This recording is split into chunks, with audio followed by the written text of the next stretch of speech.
Eu vou ler, embora o versículo 10 e 11, Filipenses 3, sejam nos quais nós vamos nos dedicar um pouco mais, mas eu vou ler a partir do 8, Filipenses 3 eu vou ler a partir do 8. Sim, deveras considero tudo como perda, por causa da sublimidade do conhecimento de Cristo Jesus, meu Senhor, por amor do qual perdi todas as coisas e as considero como refúgio para ganhar a Cristo e ser achado nele, não tendo justiça própria que procede da lei, senão a que é mediante a fé em Cristo, a justiça que procede de Deus, baseada na fé, para o conhecer, e o poder da sua ressurreição, e a comunhão dos seus sofrimentos, conformando-me com ele na sua morte, para, de algum modo, alcançar a ressurreição dentre os mortos. O assunto da ressurreição é muito importante. E é o mais atacado também. Recentemente, eu assisti um filme, que eu acho que muitos de vocês devem ter assistido também, chamado O Corpo. Vocês assistiram esse filme? É um filme com Antônio Bandeiras. Ele faz o papel de um padre que é mandado numa missão especial a Jerusalém, porque a Igreja Católica fica sabendo que os restos mortais de Jesus foram descobertos. Um ossário contendo os restos de Cristo. E isso é um grande impacto na vida daqueles religiosos, porque entendem, o cristianismo está destruído. E aí a pergunta que eu faço a vocês é essa: o que vocês diriam se alguém questionasse a importância da ressurreição? Até mesmo praticamente, olha, qualquer hora vão achar aí os restos mortais de Jesus, e você vai ver que não é bem assim essa história da ressurreição. Eu vou dizer o que alguns responderiam. Alguns que se chamam cristãos responderiam da seguinte forma: olha, não tem problema, não tem problema. Aquilo que é escrito na Bíblia, eu posso muito bem entender que nem tudo aquilo que é histórico pertence à fé, e nem tudo aquilo que é relativo à fé é histórico. Alguns cristãos diriam: olha, nós temos que, na verdade, separar. Uma coisa é o Jesus da história, aquele ser humano que foi mortal como todos nós e morreu, enfim. Mas outra coisa é o Cristo da fé, aquele personagem que foi criado na mente, no coração das pessoas, na necessidade de se crer alguma coisa maior, alguma coisa além. Por isso eu não estou nem aí para o Jesus histórico, o que me interessa é o Cristo da fé. O que você diria dessa resposta? Não parece bonito? Mas aí eu me lembro daquilo que o apóstolo Paulo disse: se Cristo não ressuscitou, é vã a nossa fé, nós ainda estamos nos nossos pecados, e mais, somos os mais infelizes de todos os homens. Como pode alguém querer questionar a historicidade da Bíblia sem tocar na fé, sem que isso represente a destruição completa da nossa fé? E é isso mesmo, a ressurreição ocupa um lugar central na nossa fé.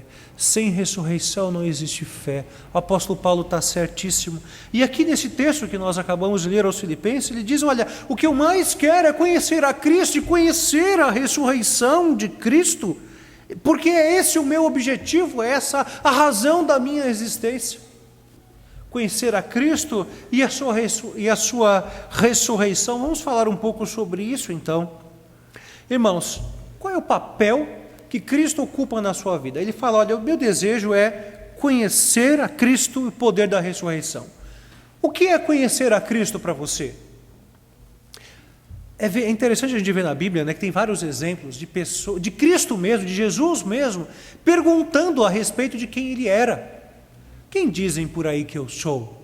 Olha, alguns dizem que é o Elias, outros dizem que é João Batista, falam dessa forma, falam daquela. Jesus queria saber a opinião dos seus discípulos sobre ele. Qual é a sua opinião sobre Jesus? Mas vejam, quando eu digo aqui conhecer, não é um assentimento intelectual, um conhecimento histórico. É muito mais. Eu não estou dizendo para você, se você conhece no sentido histórico, você já ouviu falar de Jesus, sabe o que ele fez. Sempre que eu penso nessa questão do conhecimento, me vem à mente Simeão. aquele homem que nós vemos no livro de Atos, do qual ele tentou expelir alguns demônios. Não sei se vocês se lembram dessa história. Quando ele vai pregar, quando ele vai expulsar o demônio, ele diz assim: em nome de Jesus, a quem Paulo prega, sai. Aí a resposta do demônio é muito interessante. Ele diz assim: eu sei quem é Paulo, eu conheço Jesus, mas não você. E aí então aquele homem levou um couro, uma surra do endemoniado, inesquecível, tanto que é inesquecível mesmo, que foi registrado para a eternidade nas páginas da Bíblia Sagrada. O demônio conhecia Jesus. E não é à toa que ele não só conhecia Jesus, mas a palavra de Deus também era conhecida do próprio diabo, ao ponto de ele chegar para Jesus na tentação no deserto e dizer o que? Olha, lá no Salmo 91 está escrito muito bem: aos teus anjos dará ordem a teu respeito para que te guardem, portanto pula daí de cima. Conhecia Jesus, conhecia a palavra de Deus. Até mesmo antes de Jesus se revelar no seu ministério, os endemoniados apontavam para Jesus e diziam: Filho de Deus, esse é o Filho de Deus. E Jesus mandava que se calassem. Eles conheciam a Jesus. Portanto, não me diga que você conhece a Jesus, porque isso não é uma coisa assim essencialmente, isso não é o tudo. Se a gente quiser saber o que é conhecer, talvez aquilo que mais se aproxime do que significa conhecer a Deus seja casamento. Vejam que muitos conhecem o seu cônjuge, muitos conhecem, sabe o nome dele ou dela, a idade, embora alguns tentam desesperadamente esconder, mas alguns sabem. As pessoas mais íntimas pelo menos sabem, né? A mãe pelo menos deve se lembrar. Sabem também alguns gostos pessoais, algumas características físicas, mas isso ainda não é tudo. E não é à toa que o verbo conhecer no Novo Testamento é traduzido por até mesmo intimidade sexual. Porque o conhecimento mesmo, o conhecer intimamente, precisa haver um relacionamento. E quanto mais íntimo é esse relacionamento, maior é o conhecimento que se tem dessa pessoa. Por isso, quando Paulo fala conhecer a Cristo, ele tem na mente isso, essa essencialidade. Cristo para mim é essencial. Conhecer é tornar algo essencial. Quando Jesus Cristo nasceu, alguns fatos muito interessantes aconteceram.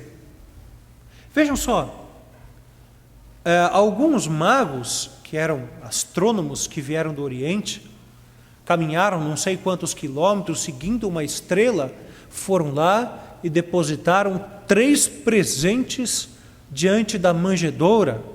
A manjedoura, vocês sabem, né? Aquele lugar onde os animais comem, que foi adaptado para um berço, para Jesus ser posto recém-nascido.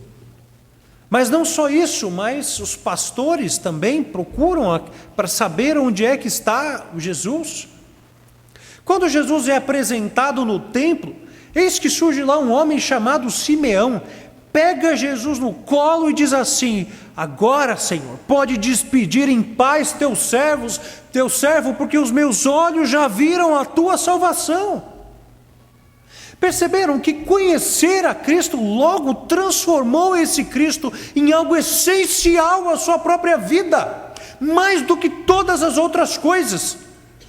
E não é à toa que Paulo revela isso nos versículos anteriores: considero tudo como perda por causa da sublimidade do conhecimento de Cristo Jesus.